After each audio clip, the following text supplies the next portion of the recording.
बिस्मिल्लाहिर्रहमानिर्रहीम, अस्सलाम वालेकुम। आप देख रहे हैं programme news today with Tanzeela Mazhar. Programme में आपको खुशामदीद कहते हैं जनाब। सबसे पहले तो बात की जाए कुरम में जो एक बहुत ही अफसोसनाक वाक़या पेश आया, और ये पारा चनार के हवाले से पहला अफसोसनाक वाक़या नहीं है। एक काफ़िला जिस पर सिक्योरिटी के एहलकार भी मौजूद थे, कॉन्वाय के दोनों अतराफ में सिक्योरिटी एहलकारों की गाड़ियाँ थीं। 200 के करीब गाड़ियों का ये काफ़िला था जिसमें बच्चे थे, ख़वातीन थे, आम शहरी, मजदूर। उन पर जिस बेदर्दी से हमला किया गया, और एक इलाके में नहीं बल्कि 3 इलाकों में उन पर फायरिंग की गई। एक ऐसा इलाका जो कभी महसूर हो जाता है, कभी इस मुल्क से कट जाता है आज के दौर में, जहाँ पे हम पता नहीं कहाँ तरक्की के दावे करते हैं, और वहाँ के अवाम बार बार इस तरीके से बेदर्दी से कत्ल किए जाते हैं। हुकूमत ये कत्लेआम रोकने में नाकाम क्यों है? सूबाई हुकूमत की तवज्जो भी सियासत की तरफ है, वफाकी हुकूमत की तवज्जो भी इस वक्त सियासी मामलात पर है। दोनों की जानिब से किसी संजीदगी का मुजाहरा नहीं है इस मामले को लेकर। आपको याद होगा कि कुछ हफ्ते ये सड़क, एक ही सड़क जो इस इलाके को पाकिस्तान से मिलाती है, और ये इलाका 3 अतराफ में अफ़गानिस्तान के बॉर्डर के साथ जुड़ा हुआ है। सो जोग्राफियाई हवाले से, सियासी हवाले से इस इलाके को नज़रअंदाज नहीं किया जा सकता। सो एक ही सड़क जो इस इलाके को इस मुल्क से मिलाती है, उस एक ही सड़क पर बार बार मसले ख़राब होते हैं, उस एक ही सड़क पर बार बार हमला किया जाता है। वो एक सड़क की सिक्योरिटी पाकिस्तान की रियासत से क्यों ठीक नहीं हो रही, ये सवाल अपनी जगह पर अहम है। ना तो मोहसिन नकवी साहब ने, ना शहबाज शरीफ साहब ने कोई ऐसा ऐलान किया इस वाक़े के बाद कि हमें लगे कि कुछ संजीदा कोशिश होगी, ना ही अली अमीन गंडापुर साहब और उनकी हुकूमत की जानिब से किसी संजीदगी का मुजाहरा इस बहुत ही अफसोसनाक वाक़े के हवाले से नजर आया। तो प्रोग्राम के पहले से मैं कुछ इस हवाले से बात करेंगे। दूसरी जानिब जो सियासत में हलचल है, और उस सियासत में हलचल की वजह 24 नवंबर का एहतजाज है, जो पाकिस्तान तहरीक इंसाफ ने अब तक कहा हुआ है कि वो वापस नहीं ले रहे कॉल। और कॉल वापस लेने के हवाले से जो ज़राए दावा करते हैं वो ये जी कि इमरान खान साहब को बाहर निकाला जाए 24 से पहले, तो ये एहतजाज की कॉल, लॉन्ग मार्च की कॉल जो है वो वापस ली जाएगी। इस्लामाबाद हाई कोर्ट ने भी इंतज़ामिया को कहा कि अमन आमा के कानून के मुताबिक कार्रवाई करें, इस एहतजाज को रोकें। जो बहुत ही इंटरेस्टिंग चीज़ हुई वो जनाब थी इमरान खान साहब की अहलिया बुशरा बीबी का वीडियो पैगाम, जिसने एक नया पेंडोरा बॉक्स, एक नई कंट्रोवर्सी को खोल दिया है। ये पहला उनका बाज़ाब्ता पैगाम था। पाकिस्तान तहरीक इंसाफ ने अपने ऑफिशियल ट्विटर के हैंडल पर उसको शेयर किया, उसको पिन किया, लेकिन साथ में ये भी कहा कि ये उनकी पार्टी की पॉलिसी नहीं है। और जो इस बयान में एक अहलिया का हक होता है, ज़ाहिर बात है वो उनके शौहर जेल में हैं, उनका हक है कि वो बात करें, लेकिन बात सिर्फ सियासत पर नहीं थी, बात 2 मुमालिक के ताल्लुकात के हवाले से भी की गई। सऊदी अरब पर एक इल्ज़ाम भी उन्होंने लगाया, जिसको अब पाकिस्तान तहरीक इंसाफ के लोग कह रहे हैं कि ये कॉन्टेक्स्ट से हट के तोड़ मरोड़ कर इसको पेश किया जा रहा है। तो इसकी हकीकत क्या है वो भी आपके सामने जनाब रखेंगे। बुशरा बीबी ने बहुत ही संगीन बातें की। उन्होंने कहा कि सऊदी अरब ने हुकूमत का तख्ता उल्टा, और इमरान खान साहब जो आज मुश्किलात का शिकार हैं, और जिस तरह से उनको यहूदी लॉबी का एजेंट कहा जाता है, ये भी सऊदी अरब की तरफ से हुआ है, क्योंकि वो वहाँ पर शरीयत का निज़ाम ख़त्म करना चाहते थे, और इमरान खान साहब जो हैं वो शरीयत के बहुत बड़े हामी हैं। मजहबी टच पाकिस्तान की सियासत में नया नहीं है, लेकिन एक खातून की तरफ से, एक वज़ीर आज़म की, साबिक़ वज़ीर आज़म की अहलिया की तरफ से ये मजहबी टच और सियासी टच जो है ये नया भी है, अजीब भी है। उनकी अपनी जमात भी इसको ऑन नहीं कर रही, और कुछ लोग कह रहे हैं कि ये कॉन्टेक्स्ट से हट के था।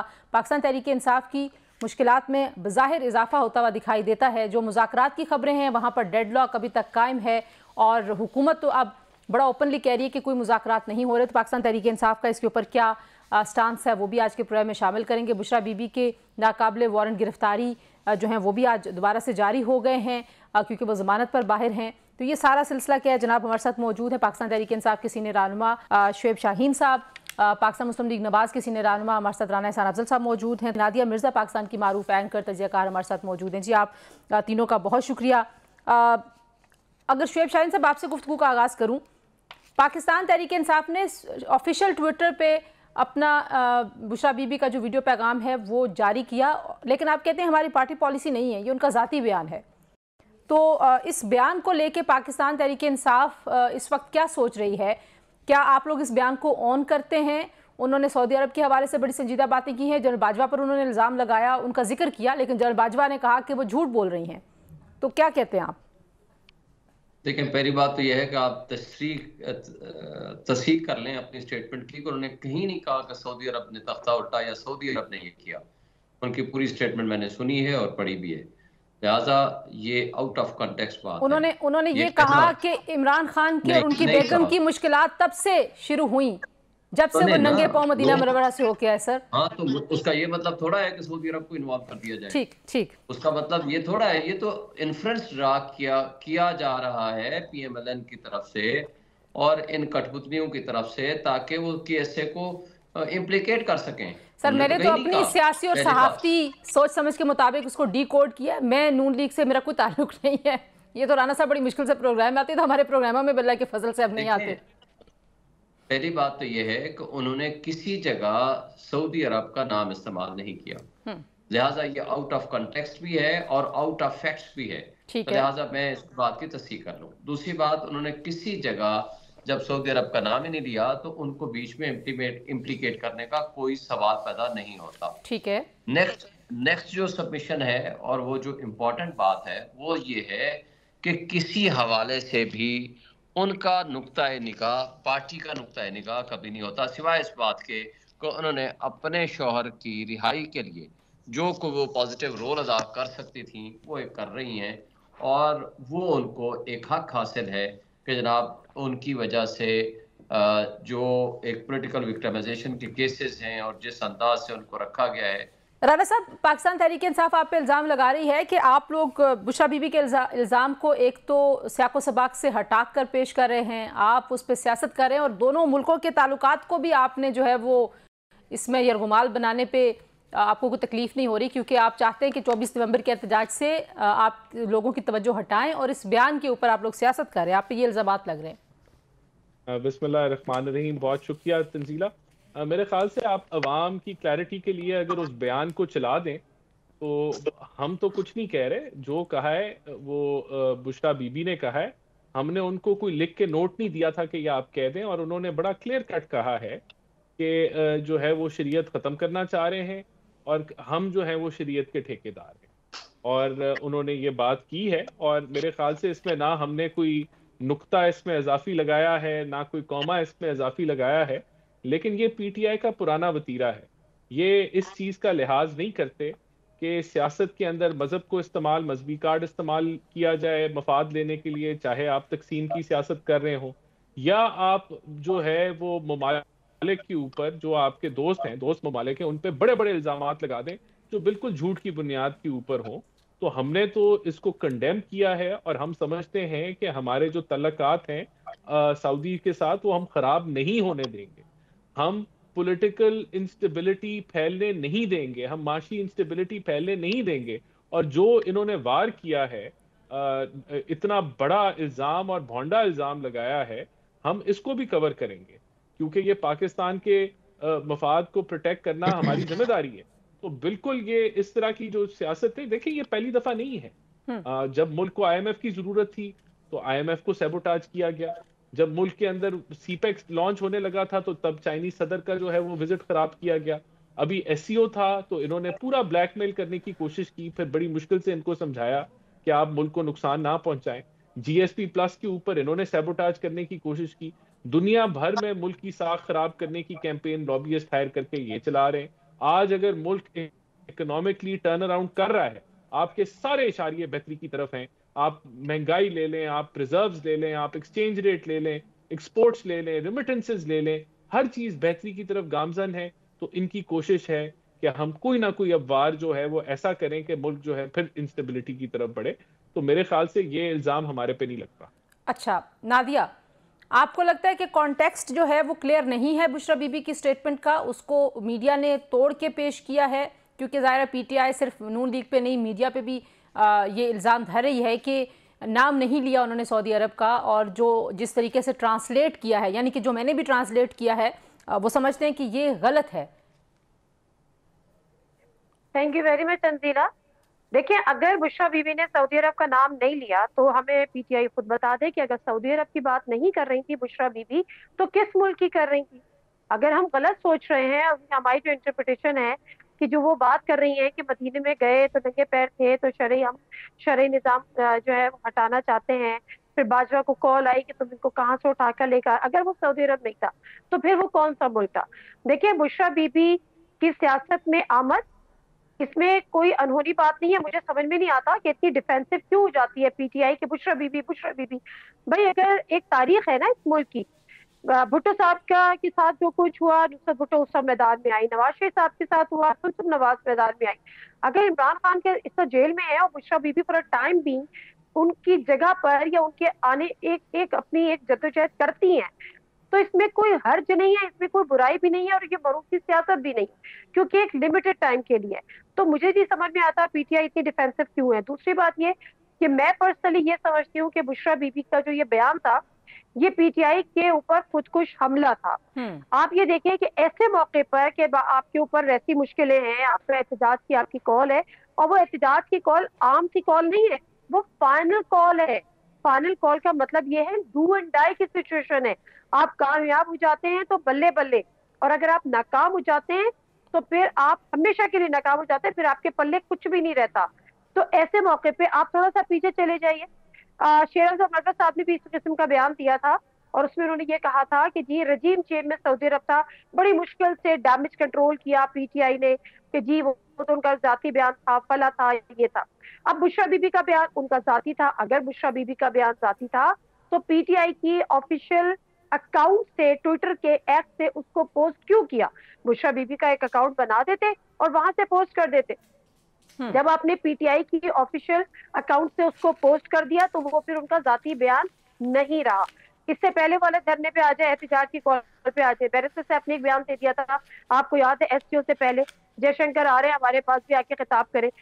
तो मुझे तो इससे पीटीआई की समझ में नहीं आती कि ये अपने पैरों पे कुल्हाड़ी क्यों मारना चाहते हैं। अच्छा, इसी सवाल पे जरा मुझे मौका दें, मैं ब्रेक ले लूं। ये जो सवाल आपने किया ना, आप किस्म के बयानात देना, अब क्या, अच्छा दूसरी बात क्या, बुशरा बीबी जब बात कर रही थी तो पूरी पीटीआई कह रही थी सियासत नहीं कर रही, खान का पैगाम पहुंचा रही है। तो अगर वो उस वीडियो में भी खान साहब का पैगाम पहुंचा रही थी तो क्या ये भी खान साहब का पैगाम था? और क्या खान साहब इस मामले पर, इस पैगाम पे ऑन बोर्ड थे? तो ये सवाल तो बहुत सारे हैं। और ये नादिया, मैं जरा ब्रेक ले लूं एक जल्दी से, और ब्रेक के बाद ये सारे सवाल शुएब शाहीन साहब के सामने रखते हैं जी, कि ऐसे वक्त में जब एहतजाज की कॉल, एहतजाज का स्टेटस भी पूछते हैं, कॉल ऑफ हो रहा है नहीं हो रहा, और हुकूमत से मुज़ाकरात का स्टेटस भी पूछते हैं। हमारे साथ रहिए। Welcome back to News Today ji. और बात कर रही थी नादिया के खुदकुश हमला है ये पाकिस्तान तहरीक इंसाफ के ऊपर, और उससे पहले भी जाहिर बात है हुकूमत भी ये कहती है कि सऊदी अरब के साथ ताल्लुकात ख़राब करने की कंसिस्टेंट कोशिश पाकिस्तान तहरीक इंसाफ की लीडरशिप में मुख्तलिफ टीयर्स में होती रही है। शुएब शाहीन साहब, क्या ये एक वेल थॉट मैसेज था? पाकिस्तान तहरीक इंसाफ ऑन बोर्ड थी इस मैसेज को रिकॉर्ड करने के हवाले से? सर, पहली बात तो यह है कि मैंने बड़ी वजाहत के साथ बता दिया कि ये सऊदी अरब का नाम उन्होंने इस्तेमाल नहीं किया। ठीक है। दूसरी बात यह है कि बुशरा बीबी का सियासत के साथ कोई ताल्लुक वास्ता नहीं है, इसलिए कि हम विरासती पार्टी नहीं है, हम के ये इन गुलामों की तरह की हरकतें नहीं करते जो ये बाकी पॉलिटिकल पार्टीज कर रही हैं, कि एक का बाप, एक का दादा, एक का नाना, एक का जो भी इनकी हरकतें हैं वो आपने देख ली हैं। उनका पैगाम टू दी एक्सटेंट ये था कि जी तहरीक और एहतजाज के लिए निकले। सर आप लोग भी तो जाते हैं ना, आप भी जाते हैं, बाकी लोग भी जाते हैं, पैगाम उनके जरिए क्यों? जी जी तंजीला, आपने राना साहब की पूरी तकरीर सुनी 15 मिनट की, आपकी भी तकरीर 15 मिनट नहीं थे। 8 मिनट के अंदर आप क्रॉस क्वेश्चन और क्रॉस एग्जामिनेशन करती हैं। आप कम से कम ये डिस्क्रिमिनेशन ना करें। अगर आपने मुझे बुलाना है, मेरी बात तो सुनने दें, मेरी बात मुकम्मल होने दें, फिर जो सवाल आपने करना है मैं आपकी बात, मेरे पे डिस्क्रिमिनेशन का इल्जाम ना लगाएं, मैं पूरी बात सुनूंगी। मैं कुछ छोड़ के नहीं जा रहा, कम से कम आप बात तो मुकम्मल करने दें। पहले भी आपने मुझे आपने 10 सेकंड के अंदर आपने मेरी बात खत्म की और आगे आप चली गई। अच्छा चलिए, बोलिए, मैं सुन रही हूँ। पूरी बात मैंने भी सुनी, आपने भी सुनी। जी शुएब साहब बोलिए, बात तो मुकम्मल करने जी सर बोलिए। इतना तो आप हौसला रखें ना, अगर आपने बुलाया है तो बात सुनने की आदत डालें। मुझे पता है पीछे हैंडलर्स का आपके ऊपर प्रॉब्लम होगा। नहीं सर, कोई प्रॉब्लम नहीं। नहीं शुएब साहब, आपके सर आप इल्जाम तो ना लगाए ना शुएब साहब मेरे ऊपर, किसी का कोई नहीं, किसी का कोई प्रेशर नहीं। सर आप बात पूरी करें। जो चीजें मैं समझता हूँ और जानता हूँ, कम से कम वो तो मुझे पता है ना। चले सर आप बात पूरी करें, मैं सुन रही हूँ। जी बात ये है कि देखें, एक खातून खाना ने जिसका सियासत से कोई ताल्लुक वास्ता नहीं है, एक बात कर ली आउट ऑफ कंटेस्ट, ये इन लोगों ने उठाया, उसकी एक बात को गलत तरीके से पोर्ट्रेट किया। अब उसने किसी जगह इस्तेमाल नहीं किया सऊदी अरब का नाम। अब उसकी वजाहत, अच्छी बात की है नादिया ने कि उसकी वजाहत वो पेश कर देगी कि हाँ मेरा कंटेक्स्ट या रेफरेंस किस तरफ था। क्योंकि सियासत में ताल्लुक उनका इसलिए नहीं है, ना तो वो पार्टी पॉलिसीज में कोई अमल दखल है उनका, ना वो पॉलिटिकल कमेटी के मेंबर है, ना वो कोर कमेटी के मेंबर हैं। तो लिहाजा कि वो कोई डिस्कशन में शामिल हो या उनका कोई स्टेटमेंट हो हमारे पास आए और हम उस हवाले से उसकी कोई तस्दीक व तरदीद करें, डिस्कस करें, उसके बाद इलामिया जारी करें। उन्होंने वो एक इंडिपेंडेंट खातून है, सिटीजन है, वो अपने शौहर के लिए इंटरेस्टेड है कि जी उनकी रिलीज हो, और कोई किसी बैकग्राउंड में उन्होंने बाजवा साहब की बात की, और किसको नहीं पता बाजवा साहब हमेशा झूठ बोलते थे, और किसको नहीं पता आप हामिद मीर की स्टेटमेंट आप उठा लें कि वो क्या कहते थे। वो तो पूरी कोशिश कर रहे थे कि मोदी को बुलाएं, वो पूरी कोशिश कर रहे थे कि किसी तरह इजराइल को कराएं, बाजवा साहब तो है नहीं यार रिस्पॉन्ड करने के लिए। सुने ना, मैं बता रहा हूं कि जो आपके सामने तमाम पॉलिटिकल पार्टीज का कंसेंसस है कि वो झूठ भी बोलते थे, इस बात का कंसेंसस है कि उनके मामलात मुख्तलिफ थे। अगर उन्होंने कोई बात की नहीं की, इसकी तस्दीक और तशरीह बात की बात है। इस वक्त हमारा पहली बात तो यह है कि बीइंग ए पॉलिटिकल पार्टी, ये स्टेटमेंट किसी पॉलिटिकल पार्टी के लीडर का नहीं था। दूसरी बात, उनका जाती कोई भी हो सकता है। अब आप मुझे इजाजत दें, आ जाएगी, वो तशरीह होगी कि उनका इरादा किस तरह था, वो उन्होंने बता दिया कि ठीक है। अच्छा, सऊदी अरब कभी भी नहीं था। अच्छा, अगली बात आप मुझे बता दीजिए, 24 नवंबर के एहतजाज की कॉल, अभी तक आप लोग अपनी बात पर कायम हैं? इस्लामाबाद हाई कोर्ट ने भी इंतजामिया को कहा कि कानून के मुताबिक कार्रवाई करें। आप लोगों ने इंतजामिया को कोई दरखास्त दी, कोई तय हुए मामलात, कुछ उस पर अपडेट कर दीजिए हमें। देखिए, ये मैं तो ना नेगोशिएशन कमेटी का मेंबर हूँ और ना ही मैं इंतजामिया के साथ किसी हवाले से इन टच हूँ, लेकिन इमरान खान साहब की जो कॉल थी और कि 24 को निकलना है, पूरे पाकिस्तान से लोगों ने आना है, वो तो मेरा ख्याल है कि ये जो कठपुतली थे, इन्होंने पहले ही पूरा पाकिस्तान बंद कर दिया। आज से तमाम हॉस्टल्स स्टूडेंट्स को बंद कर दिया, निकाल दिया हॉस्टल से, तमाम ट्रांसपोर्ट बंद कर दिए हैं, तमाम जो अड्डे इस्लामाबाद से लेकर पूरे पाकिस्तान के कहीं भी कोई ट्रांसपोर्ट जा सकती थी, वैगन्स, बसेस, वो सारी बंद कर दी है। मोटरवेज सारी की सारी इन्होंने बंद कर दी है। इस्लामाबाद में तमाम साइडों पे कंटेनर्स लगा दिए और कल से मेरा ख्याल है मोबाइल और इंटरनेट सर्विसेज भी बंद हो जाएगी। तो इस लिहाज से तो जो एहतजाज के नतीजे में हमने हासिल करना था, वो इस कठपुतली इंतजामिया, उनकी गुलाम ब्यूरोक्रेसी और ये कठपुतली जो मुसल्लत किए गए हैं, वो तो पहले ही हमारे मुतालबात। चलें, अब आप मुझसे गिला नहीं करेंगे कि मैंने आपकी बात को टोका है। अब जरा मुझे इजाजत दीजिए। राना साहब, आप लोग क्यों पैनिक करते हैं? यानी कि फैसल बाटा साहब भी कहते हैं कि जो पीटीआई नालायक है तो हुकूमत भी नालायक है। अगर वो 500 बंदा लाते हैं तो आप 5000 कंटेनर खड़ा कर देते हैं। तो सर, ये इतने कंटेनर्स और मोटरवे बंद, सड़कें बंद, ये क्यों इतनी पैनिक है, इतना प्रेशर क्यों है? जब एक तरफ आप कहते हैं बंदे नहीं हैं इनके साथ, आप एक पुरअमन एहतजाज इनको करने दीजिए। देखिए, एक तो मैं ये कमेंट कर लूं कि मेरे ख्याल से अवाम जो है वो बड़ी बाशऊर है, और जब आप कहते हैं कि हम मदीना में जब गए तो फिर कॉल आपको इंडिया से तो नहीं आनी थी ना। ये कॉल आप जो जिक्र कर रहे हैं कि कॉल आई, तो ऑस्ट्रेलिया से तो कॉल नहीं आनी थी ना। तो इतने तो जो है वो इसको आप कवर जिस तरह करने की कोशिश कर रहे हैं, मेरे ख्याल से बहुत ही अजीब सी बात है। बड़ी क्लियर उन्होंने बात की। बहरहाल, जो आपका सवाल है, देखें, हमने अपना बिल्कुल इनका जो ऐलान है वो इंतशार का है। इन्होंने कफन बांधे हुए हैं, लेकिन वो जो कफन इन्होंने बांधे हुए हैं, ये जो केपी के लहू लहान हो रहा है, ये वहां जाके नहीं देंगे। वहां जाके यकजहती का ये ऐलान नहीं करेंगे। जो सेक्टेरियल जो वायलेंस हो रहा है उसका इनको कोई फिक्र नहीं है। वहाँ सीटीडी है, लॉ इन्फोर्समेंट है, उसकी कोई फिक्र नहीं है इनको। एक सूबे की जिम्मेदारी है इनकी। वो सूबा तैयारी कर रहा है कि हमने यलगार जो है वो इस्लामाबाद में कैसे जो है वो देना है और किस तरीके से हमने इधर जो है वो इंतशार फैलाना है। तो ये बिल्कुल जब इस तरह की इन्होंने कॉल दी हुई है और मुल्क के हालात मैंने आपको पहले ही बता दिए, तो हमने तो अरेंजमेंट करनी है कि यहाँ ना सर, अभी इनके राना साहब इनके तो मूड में है कि मुज़ाकरात हों, और मुज़ाकरात के लिए गो अहेड भी इमरान खान साहब ने दिया, लेकिन आपके वज़ीर दाखिला और अब आपकी बाकी लीडरशिप भी कहना शुरू हो गया कि कोई मुज़ाकरात नहीं होंगे, मुज़ाकरात ऐसे नहीं होते। तो आप ज़ाहिर हुकूमत हैं, हुकूमत वक्त के ऊपर नरमी और बड़ेपन की ज़्यादा जिम्मेदारी आती है। देखिए, हुकूमत के दरवाजे खुले हैं। इशू ये है कि इनकी जो मांगे हैं वो पूरी होने वाली नहीं है। वो मांगे पूरी नहीं हो सकती। तो ये जब मांग ही ऐसी चीज रहे जो पूरी नहीं हो सकती, तो इनका मकसद ही इंतशार फैलाना है और इनका कोई मकसद नहीं है। देखें, कल का बयानिया ये अब माने ना माने, पहले किस तरह के कौन कितने लोग लेके आएगा, कैसे उसकी मेजरमेंट होगी, क्या ये सियासी जो है वो अमल नहीं है, क्या ये आपकी जो पीटीआई की इंटरनल पॉलिटिक्स है, तंजीमी फैसले हैं, ये तंजीमी फैसले नहीं है। तो बिल्कुल यहाँ एक आप देख रहे हैं कि आपस में जंग लगी हुई है कि कौन क़यादत संभालेगा पीटीआई की। और जब वो इतने बड़े बड़े बयान दे रही हैं और हदायत दे रही हैं कि किसने क्या करना है और कौन जिम्मेदारियों को मेजर करेगा और कैसे देखा जाएगा, तो मेरे ख्याल से एक तो आपस में इनकी इंटरनल जंग चल रही है। लेकिन कंटेनर लगाना कोई अच्छा अमल नहीं है, हम जानते हैं ये। लेकिन this is a lesser evil, जिस तरह आज डिफेंस मिनिस्टर ने कहा, बड़ा ईवल ये है कि इनके जो अजाइम है उनको हमने फेल करना है। आप कह रहे हैं बुरी बात नहीं। Nadia, how do you look at जो मैनेज करती रही है हुकूमत अब तक, और अब हमने देखा था कि राब्ते हो रहे थे, स्पीकर साहब से असद कैसर की मुलाकात हुई है, मोहसिन नकवी साहब अली अमीन गंडापुर से राब्ते में थे, कुछ और वफाकी वुज़रा के राब्तों की भी खबरें आ रही हैं और खबरें वाकई सही हैं, राब्ते हो भी रहे हैं।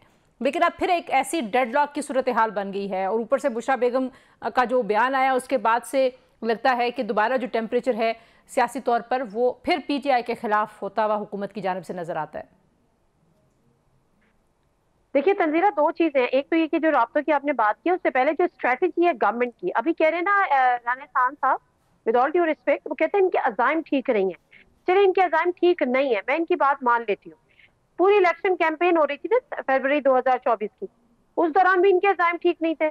उनको एक जलसा करने की इजाजत नहीं थी, उनको वर्कर्स कन्वेंशन करने की इजाजत नहीं थी, उनको कोर्ट्स पे आने की इजाजत नहीं थी, उनको इलेक्शन कैंपेन करने की इजाजत नहीं थी, उससे भी अजाइम ठीक नहीं थे। उस वक्त अगर मुल्क में दहशतगर्दी थी तो वो दहशतगर्दी तो पीएमएलएन के लिए भी थी, वो पीपल्स पार्टी के लिए भी थी, बढ़ बढ़ के जलसे कर रहे थे। तो ये कहना कि इनके अजाइम ठीक नहीं है और हम मजबूरी है कंटेनर्स लगाना, भाई इनका जलसा अगर नाकाम एहतजाज होता है, उससे पहले कामयाब जो है वो पीटीआई के एहतजाज को पीएमएलएन की गवर्नमेंट बना देती है। मुझे नहीं समझ में आता कि ये इतने सेल्फ डिफेंसिव क्यों हो जाते हैं कि ठीक है, आप एक तरफ से आप उसमें बुखारी बंदे गिनती हैं कि जी 300 थे और 250 थे और 400 थे। भाई 300 बंदे के लिए आप 3000 कंटेनर्स लगा देते हैं, पूरा मुल्क तो बंद नहीं करे ना, आप 4000 कंटेनर्स मतलब लगा देते हैं। आज आप सिंध से भी पुलिस मंगवा रहे हैं। पहली बात बिल्कुल गलत है। दूसरी बात, जो आपने राब्ते वाली बात की है, बिल्कुल राब्ते हो रहे थे, आप कोई माने या ना माने, चूंकि राब्तों में डेडलॉक आ गया और चूंकि राब्तों में मामला बिल्कुल कहीं से टस से मस नहीं हुए। शुएब शाहीन साहब, क्या इसमें सदाकत है कि इमरान खान साहब अपनी रिहाई चाहते हैं 24 से पहले? ये बहुत सारे सहाफ़ी दावा कर रहे हैं, बहुत सारे ज़राए ये कोट कर रहे हैं। सर अगर मुख्तसर से जवाब दे दें, मैं राना साहब से भी इस पर जवाब ले लूँ। देखिए, उन्होंने तो ये मुतालबा कर रखा है ना, इसी का हिस्सा है कि आप हमारे जो असीरान हैं, बेगुनाह कैदी हैं, उन तमाम को रिहा किया जाए, इंक्लूडिंग इमरान खान। इमरान खान ने अपना नाम नहीं लिया और ना ही उनके खिलाफ कोई मुकदमा था। परसों लास्ट मुकदमा था जिसमें जमानत हो गई। अब जिन मुकदमों में उनका नामो निशान नहीं है, वो कि जी उसने हड़ताल की कॉल दी, उसने कहा जी प्रोटेस्ट करो, तो उसमें भी चूंकि वो इमरान खान साहब मुलव्वस हो गए। अब जाली मुकदमे पूरे पाकिस्तान को उठाए उन पे डाल दे, तो फिर हम क्या कह सकते हैं? राना साहब, जब आखिरी मुकदमे में भी जमानत हो जाए, उसके बाद क्या गुंजाइश बाकी रह जाती है? हाँ, जो बाकी असीरान है उनको आप रिहा करें, आप कोई गुडविल दिखाएं, और जो हमारी नेगोशिएशन कमेटी है हमने तो बना दी थी, गौहर साहब को और अली अमीन गंडापुर को, करें बात, रीजनेबल बात अगर होगी तो बिल्कुल मानी जाएगी। राना साहब, क्या पाकिस्तान तहरीक इंसाफ की जानिब से इमरान खान साहब की रिहाई का मुतालबा भी टेबल पे है, जो खबरें आ रही है? देखिए, क्यों इनके मुतालबे जो हैं रिहाई के, 26वीं तरमीम के, और ये क्यों मैंडेट वाले जो हैं ये क्यों माने जाएंगे? क्या किस बेसिस पे माने जाएंगे? कुछ अदालती मामलात हैं, कुछ पार्लियामेंट ने पास किए, तो ये ऐसे मुतालबे हैं कि जिनकी कोई जगह नहीं है। और कौन सा इन्होंने इतना कोई प्रेशर बिल्डअप कर दिया है कि जिसके ऊपर जो है वो इनके मुतालबात माने जाएं? आप कहते हैं प्रेशर बिल्डअप हो तो मान जाएंगे आप लोग? नहीं, तब भी नहीं मानेंगे, ये मानने वाले हैं ही नहीं। क्या लास्ट नादिया, लास्ट ब्रीफ सा कमेंट, क्या ये सड़कों पे होंगे मामला तय, या राना साहब कह रहे हैं कि अदालतों में और कानून के मुताबिक होंगे? देखिए, मैं तो ये जानती हूँ कि ये डू और डाई है पीटीआई के लिए। अगर कि ये कामयाब हो गए तो फिर इनके पास सब कुछ है, और अगर ये नाकाम हो गए तो इनके पास कुछ भी नहीं है। तो ये बड़ा सोच समझ के इन्होंने फाइनल कॉल होपफुली दी हो, जो मुझे नहीं लगती, और इसके पीछे क्या थी जो इतनी जल्दबाजी थी। लेकिन सिचुएशन जो है वो पीटीआई के लिए बेसिकली डू एंड डाई है। बाकी तो सब रावी चैन ही चैन लिख रहा है। बहुत शुक्रिया जी शुएब शाहीन साहब, राना एहसान अफजल, नादिया मिर्जा की आपने गुफ्तगू सुनी। यहाँ पर शामिल करेंगे एक ब्रेक के बाद वापस आएंगे, बात करेंगे पारा चनार से।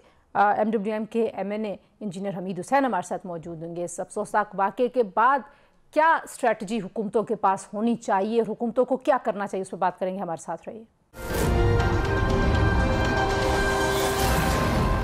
प्रोग्राम में एक बार फिर आपको खुशामदीद कहते हैं जी। पारा चनार के अफसोसनाक वाक़े जिसमें 40 से ज़्यादा अफराद की जानें गईं और जिस बेदर्दी से उनको कत्ल किया गया, एक जगह नहीं, दो जगह नहीं, 3 मकामात पर एक ही काफिले पर फायरिंग हो रही थी और सिक्योरिटी के जो एहलकार थे और सिक्योरिटी के वहाँ पर जो लोग थे, उन्होंने कहा हमें मालूम नहीं हो सका कि ये फायरिंग किस तरफ से हो रही है। लोग अपनी जानें बचाने की कोशिश कर रहे थे, बच्चे जो हैं वो भी इस सारे वाक़े में जाँ बहक हुए हैं, ख़वातीन भी जाँ बहक हुई हैं, मज़दूर भी थे।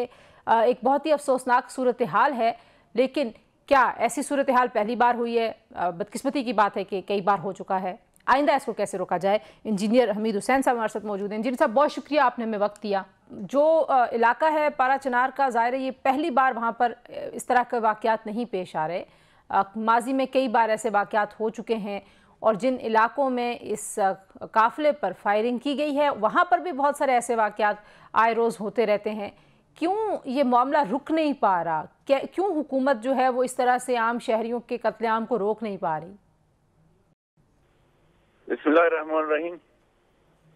थैंक यू मैम, मुझे डिस्कशन के लिए वक्त दे दिया। बात असल में ये है कि ये सिलसिला कुछ अरसे से जो ज्यादा शुरू हो गया, पहले होते रहे हैं, दरमियान में कोई वक्फा होता था 5 साल 10 साल 8 साल इस तरह, लेकिन अब ये जो सिलसिला शुरू है इसमें दिन भी नहीं लगते। अब हैरानी की बात यह है कि इसमें क्या तरजीहात हैं। अब कल का जो वाक़या हुआ है ये उसी का तसलसल है कि अगर सेफ्टी नहीं दे सकते थे तो क्यों इन्होंने कन्वाई रवाना कर दी। अब कन्वाई लेकर जा रहे हैं तो लाजमी बात है इन्होंने सिक्योरिटी दी थी। सही, जब सिक्योरिटी दी थी, जिनकी हिफाजत में जा रहे थे, जिनकी हिफाजत की जा रही थी, वो सब शहीद किए जाते हैं। लेकिन हमीद साहब, जाहिर है जो इसमें हुकूमत का किरदार है, चाहे वो वफाकी हुकूमत हो चाहे वो सूबाई हुकूमत हो, इस वक्त आपको पता है सबकी तवज्जो सियासत की तरफ है। अली अमीन गंडापुर साहब भी एक सियासी महाजराई में मसरूफ़ हैं, तो आपको लगता है कि कोई संजीदगी से कोशिश की नहीं जा रही इस तरह के वाक़यात को रोकने के लिए? मैं तो ये कहूँगा कि गंडापुर का नाम तो लिया जा रहा है, लेकिन गंडापुर सूबाई हुकूमत में जो बैठा है वो उसने एफर्ट्स की हैं, मेरे से बात भी हुई है, डिस्कशन भी हुई है, लेकिन काम असल में उधर का जो है ना वो सिक्योरिटी एजेंसियों के हाथों में है। उधर लोकल एडमिनिस्ट्रेशन है, और लोकल एडमिनिस्ट्रेशन भी मैं आपको बता दूं कि मुझसे जब बात होती है और मैं कोई बात करता हूं, वो पहले कहीं से मशवरा लेकर फिर मुझे बात करते हैं मेरे साथ। तो इसका मतलब यह है कि सब कुछ सिक्योरिटी एजेंसियों के हाथों में है। जो करवाई जा रही है उसमें अली अमीन गंडापुर का तो कोई वो काम नहीं था ना। अमन व अमान की जो सूरत हाल है, जाहिर बात है सूबाई हुकूमत उसकी जिम्मेदार है, वफाकी हुकूमत भी है, मैं ये नहीं कह रही हूँ, क्योंकि ये पहला वाक़या तो है नहीं, ये माजी में इस तरह के कई वाक़यात हो चुके हैं। एक सड़क है उसके इर्द गिर्द सिक्योरिटी की सूरत हाल को मामूल पे लेके आना को बहुत बड़ा एफर्ट नहीं होना नज़र आता, लेकिन शायद हम उसमें मुसलसल नाकाम हैं, रियासत उसमें नाकाम है। अब आप इसका वे फॉरवर्ड क्या देखते हैं? क्या ऐसे तरीक़ेकार किए जाएं कि ये जो दहशतगर्द हैं, ये जो क्रिमिनल्स हैं, जो इस तरीके से लोगों को, आम शहरियों को आके कत्ल कर रहे हैं, जो बच्चों का लिहाज नहीं कर रहे, ख़वातीन का लिहाज नहीं कर रहे, उनको रोका जा सके? इसमें मैं आपको ये बता दूं कि पहली बात यह है कि सूबाई हुकूमत की जिम्मेदारी है। अब हुकूमत की जिम्मेदारी है कि जैसे किसी बैंक पे चौकीदार बिठा देते हैं, अगर वही चौकीदार उस बैंक को लूटते हैं तो क्या करे वो हुकूमत। तो बात तो असल में यही है कि सिक्योरिटी एजेंसियों को जब सिक्योरिटी दी गई है और उनकी रिस्पॉन्सिबिलिटी बनती है कि वो सिक्योरिटी दे। अब सूबाई हुकूमत की जहां तक हम बात कर रहे हैं, वो खुद तो नहीं बैठ सकते ना, खुद तो कन्वाई लेकर नहीं जाते ना, उन्होंने किसी की ड्यूटी लगानी है, किसी को रिस्पॉन्सिबिलिटी देनी है। अब जिनको रिस्पॉन्सिबिलिटी दी है, यही तो मैं बात कर रहा था आपसे कि कहाँ थे वो सिक्योरिटी वाले जो जिनकी हिफाजत में ये लोग जा रहे थे, जिनको शहीद किया गया, आया वो सिक्योरिटी वाले उधर नहीं थे। ठीक है, ये तो एक अफसोसनाक वाकया ही है ना जी, ये अफसोसनाक वाकया तो अब हो चुका। मैं तो आपसे ये भी पूछ रही हूँ कि जाहिर है जैसे हम बदकिस्मती की बात है कि पहला वाकया नहीं है और अल्लाह करे कि ये आखिरी वाकया हो, उसको कैसे इंश्योर करे सर? उसमें वफाकी हुकूमत, उसमें सूबाई हुकूमत, उसमें सिक्योरिटी इदारे। मैं आपको एक बात बता दूं, ये जो करवाया गया, मैं ये कहूंगा कि करवाया गया, अब उससे आगे ये रिजल्ट आ गया ना। अभी आपको पता है, आपके इल्म में ये बात ले, अभी लड़ाई शुरू हो गई है। अब लड़ाई शुरू हो गई है तो ये मैं कहता हूं कि जो करवाया गया इसलिए करवाया गया कि आगे से इस चीज को सुन्नी शिया का रंग दिया जाए। अब सुन्नी शिया लड़ाई शुरू हो गई है, वो रंग देने के लिए यही काम करवाए जाते हैं। सही, ताकि अमन कायम ना हो। मैं ये कहूंगा कि आज के दुश्मन ये काम करवा रहे हैं। जी बहुत शुक्रिया जी हमीद साहब की आपने गुफ्तगू सुनी जी, और हमारी हमदर्दी और इज़हार ताज़ियत पाराचरार के आम वो तमाम लोग जो बेदर्दी से कत्ल किए गए हैं उनके ख़ानदानों के साथ भी इज़हार ताज़ियत। आज के लिए इतना ही, इंशाल्लाह कल दोबारा आपसे मुलाकात होगी। अपना ख्याल रखिए, अल्लाह हाफ़िज़।